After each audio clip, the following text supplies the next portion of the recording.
come to her injuries related to this fire. The victim has now been identified as Young Ya Shin, 60 years old.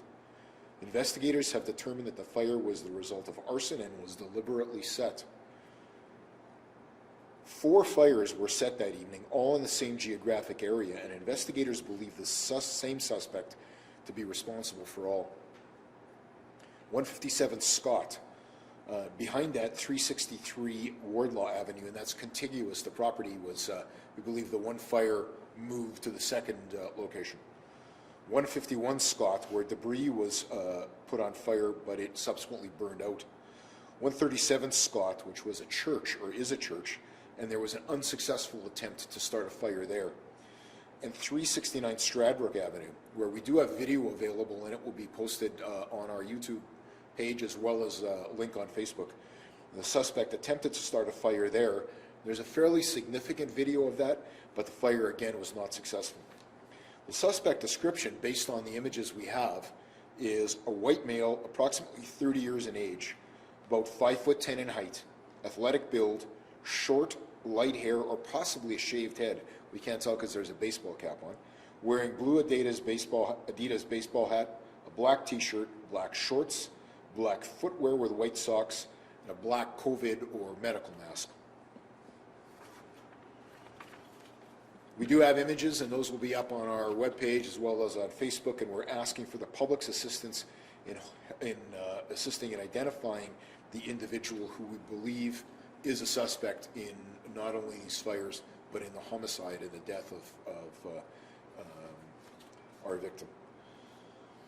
Again, we do have video as well. The investigation is now being run, or had been run initially, by homicide, and we're asking anyone who has information to either call investigators at 986-6508, or you can call anonymously through Crime Stoppers if you wish to not be identified. Do we have any questions? Yeah, so how does it go from, okay, let's start about 157 Scott Street. What started there? Was it started in the convenience store or the Wardlaw location? Yeah, so it starts the back. Yeah. 2 buildings end up being on fire.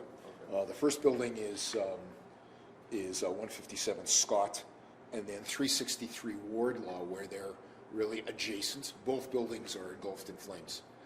Winnipeg Fire Paramedic Service, as well as General Patrol officers from Winnipeg Police Service, attend to that location. The main building, the 157 Scott, I believe is effectively destroyed by this blaze. Winnipeg Fire Paramedic Service firefighters are able to get a woman out of the second story of that building.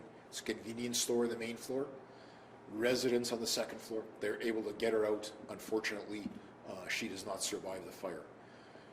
So we have a fire of undetermined origin, and we have a victim.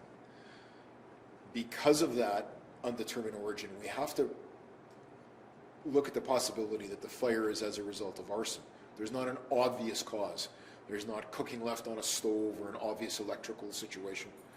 And when that happens, that means homicide investigators are going to take the lead.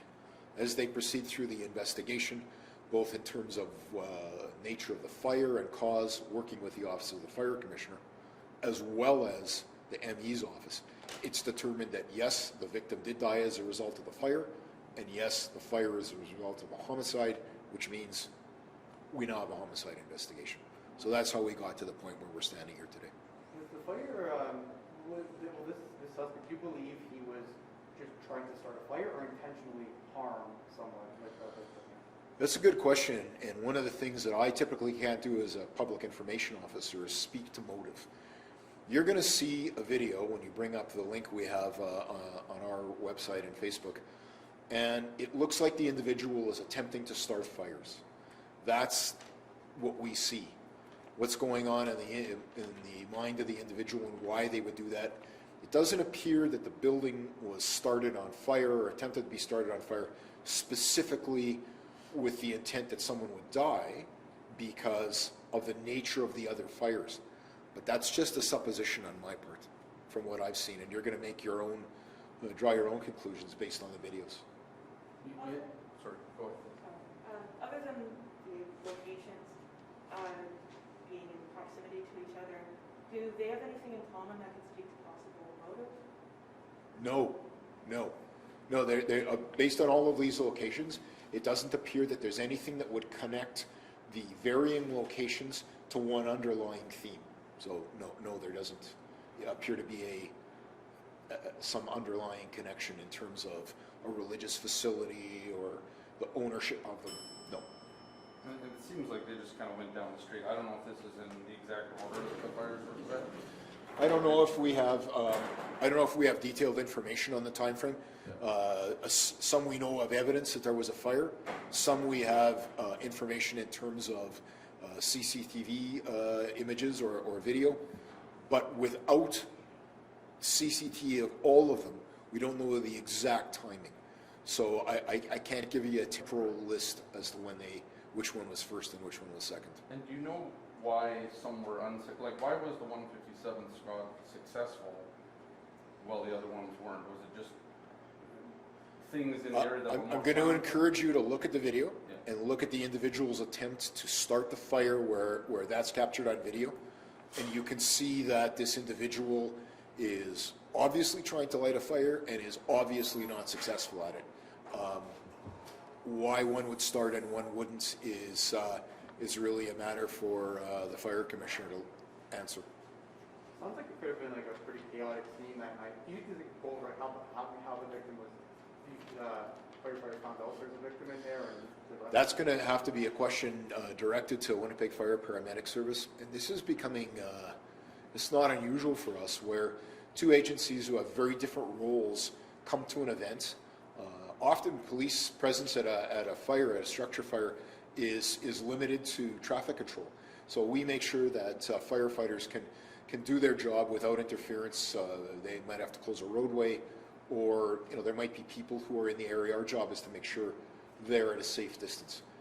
If there's a fatality or an arson investigation, then our officers end up performing a different role. But the two don't necessarily intersect. So how the initial rescue took place is a question for fire. I haven't been able to see the video yet, but I mean, there's one image here that shows a guy with one ear. I don't know if those are newspapers, papers. Is that just?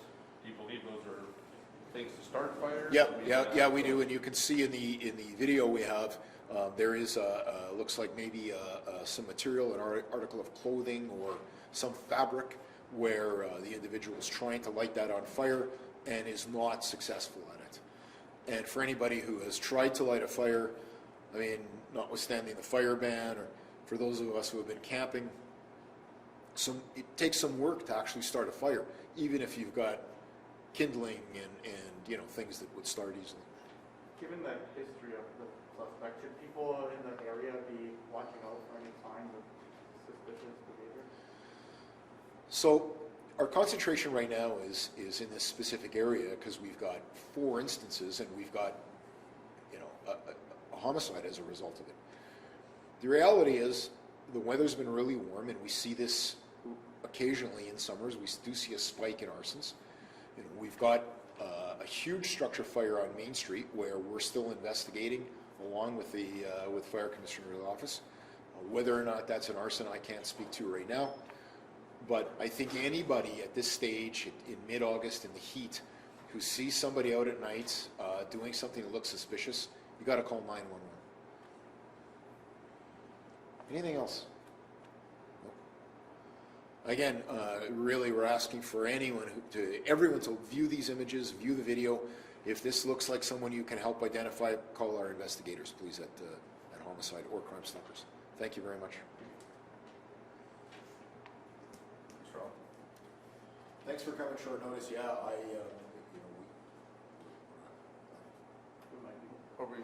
We're good? Okay. Yeah, audio's off. Okay. We're not hot. yeah, it was, and I think the concern is based on what